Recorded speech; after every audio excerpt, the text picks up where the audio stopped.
Assalamualaikum warahmatullahi wabarakatuh. Saya Dimas Wicaksono, dosen akuntansi keuangan lanjutan 2. Hari ini kita akan mulai materi mengenai pembentukan dan pembagian laba rugi persekutuan. Definisinya adalah persekutuan firma diartikan sebagai perjanjian antara dua orang atau lebih yang menyatukan sumber daya yang dimiliki untuk satu tujuan usaha bersama dengan harapan mendapatkan laba. Karakternya adalah perwakilan bersama, umur terbatas, tanggung jawab dan kepemilikan dalam persekutuan, serta partisipasi dalam laba persekutuan. Di sini perwakilan bersama lebih dari satu orang akan mengikat dalam perjanjian untuk mendirikan persekutuan. Umurnya terbatas karena jika satu orang itu mengundurkan diri atau meninggal, maka yang lainnya persekutuan itu akan mengakibatkan menjadi membubarkan diri. Lalu ada tanggung jawab di situ.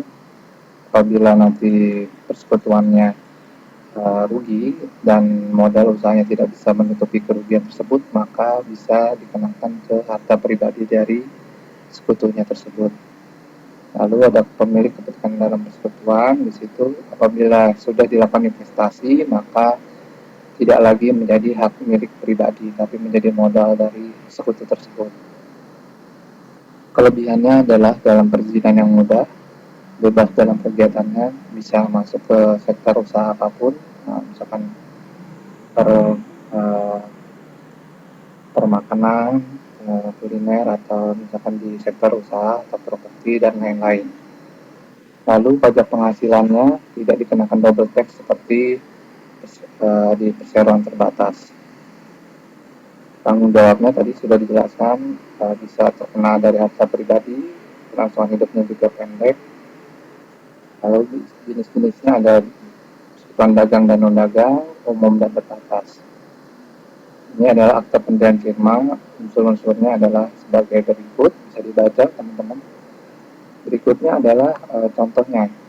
Di sini ada 3 sekutu yang mendirikan firma Vienna, menanamkan masing-masing investasi berupa uang tunai sebesar 10.000, 20.000, 15.000. Lalu pabrik menyerahkan persediaan sebesar 100.000.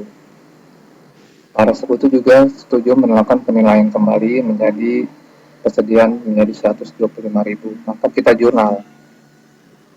Kas 45.000 didapat dari Madrid 10.000 tadi, Roma 20.000 dan Paris 15.000 tadi ya.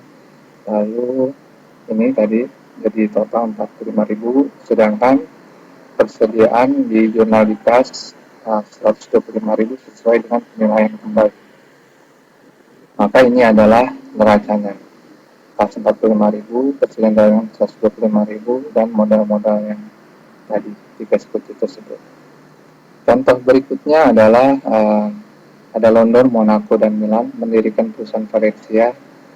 London menyerahkan uang tunai sebesar 15.000, Monaco sebesar 20.000, Milan menyerahkan perusahaan perorangan. Jadi Milan sudah menjalankan usahanya terlebih dahulu dan ini adalah neracanya. Lalu ada 2 orang di situ yang ingin menjalin kerjasama. Nah, ini adalah penyesuaiannya. Nanti kita akan melakukan penyesuaian. Nah, dalam hal ini kita akan melakukan penggabungan dengan 2 metode, yaitu metode buku baru dan juga metode buku lama. Di sini ada, kita akan jurnal dulu dari masuknya 2 sekutu yang baru. Tadi London menyerahkan uang 15.000 dan Monaco menyerahkan uang bangunan 20.000. Berarti kas pada modal London dan juga bangunan pada modal Monaco. Ini jurnalnya. Lalu kita membuka buku baru dari masuknya sekutu Milan, tapi kita akan penyesuaian terlebih dahulu. Di sini yang pertama Milan mengambil seluruh uang kas. Berarti 25.000 ini tidak kita lakukan penjurnalan karena sudah diambil. Berikutnya piutang usaha 40.000 itu dihapus 10.000, berarti kita kurangi. Jadi 40.000 dikurang 10.000 menjadi 30.000 di sini. Berikutnya pengisian piutang sebesar 5%. Berarti 30.000 dikali 5% yaitu 1.500 masuk di kredit. Selanjutnya adalah persediaan barang dagang 41.000. Masuk di sini persediaan barang dagang 41.000. Selanjutnya kendaraan sebesar 20.000. Ada penyesuaian nilai hanya 15.000. Maka kendaraan itu dimasukkan hanya sebesar 15.000. Selanjutnya akumulasi penyusutan kendaraannya berarti kita tidak lakukan karena tidak ada dalam penyesuaian.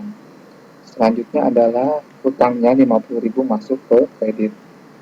Masuk ke kredit hutang usaha 50.000, maka modal Milan totalnya adalah 34.500.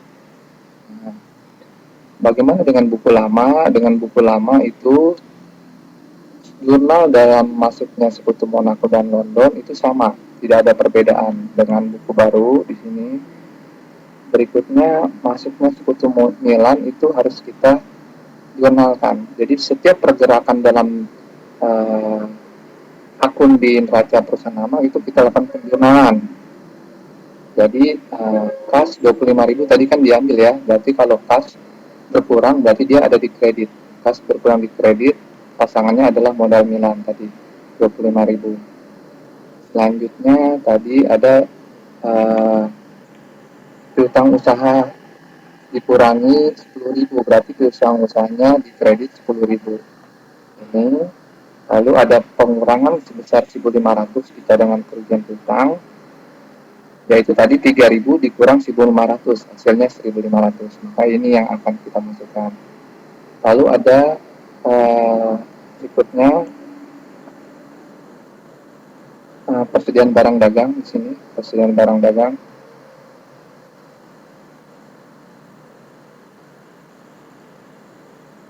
Persediaan barang dagang tidak dilakukan penjurnalan karena dia tidak ada penyesuaian di sini ya.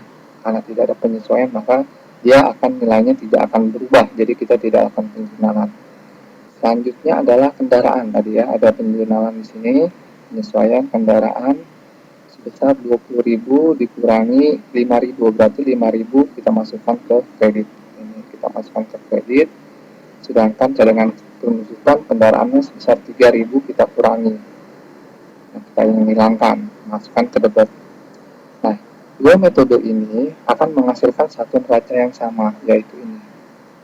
Jadi total dari seluruh transaksi akan menghasilkan satu neraca yang sama. Nanti kalian bisa lakukan di rumah hasilnya seperti apa neracanya. Jadi kayak tadi kalau teman-teman akuntansi dasarnya kuat, maka contoh tadi di fasnya 25.000, lalu di jurnal kredit 25.000, di buku besarnya akan saling mengurangi kan, jadi hasil akhirnya adalah 0. Jadi pada kasnya ini yang 25.000 miliknya tidak ada. Ini adalah contoh dari penggabungan. Nah, latihannya ini adalah latihan nanti bisa saya share di grup, nanti silakan dilihat, silakan nanti dikumpulkan melalui ketua kelas kepada saya. Baik, itu dulu materi dari saya. Silakan dikerjakan latihannya, dikumpulkan. Berikut di pertemuan berikutnya kita akan melakukan materi mengenai bonus atau goodwill pada investasi pertama. Oke teman-teman, assalamualaikum warahmatullahi wabarakatuh.